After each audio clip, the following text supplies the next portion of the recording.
Bonjour à tous, bienvenue dans cette petite vidéo consacrée aux nouveautés sur Microsoft Teams.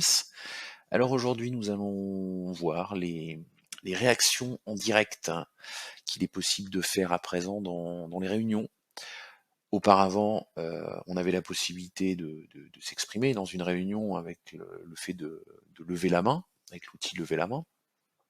À présent, on a la possibilité de s'exprimer de manière beaucoup plus ludique avec la mise à disposition de 4 réactions pendant les réunions. C'est ce qu'on va voir maintenant. Donc pour cela, on va rejoindre une réunion de façon fictive, rien de bien formel. On arrive donc sur l'interface de Teams et tout en haut, on voit qu'un nouvel icône est apparu, celui des réactions directes. Donc on retrouve toujours l'icône lever la main pour intervenir, montrer qu'on a une question par exemple pendant une réunion.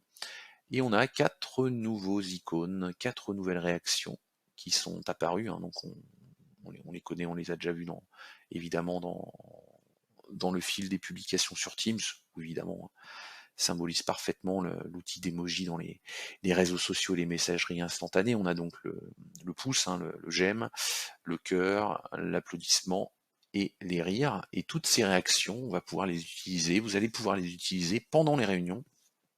Lorsque vous allez les utiliser, elles vont s'afficher sur votre profil vidéo, sur votre profil photo. Et lors des présentations type PowerPoint, Word, tableau blanc, etc., elles vont apparaître sous forme d'icônes flottants, ce qu'on voit généralement sur notamment les lives de Facebook ou d'autres réseaux sociaux lorsqu'il y a des présentations en live. Donc ça, c'est maintenant des éléments par défaut sur Teams. Si vous ne souhaitez pas que ces nouveautés ou plutôt ces réactions directes soient disponibles pour les participants de vos réunions, vous avez tout à fait la possibilité de désactiver cette fonction. Alors pour cela, vous allez dans le menu Autre action qui se situe ici. Vous cliquez sur le menu pour dérouler le menu et vous allez sur Options de la réunion.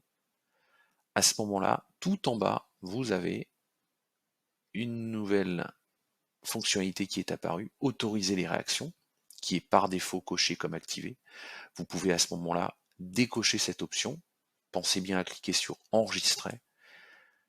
Et à ce moment-là, on retrouve, on va dire, l'interface classique de Teams avant ces nouveautés, à savoir l'icône de la main levée.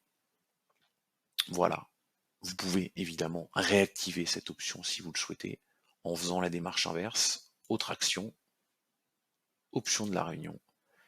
Et on réactive les réactions.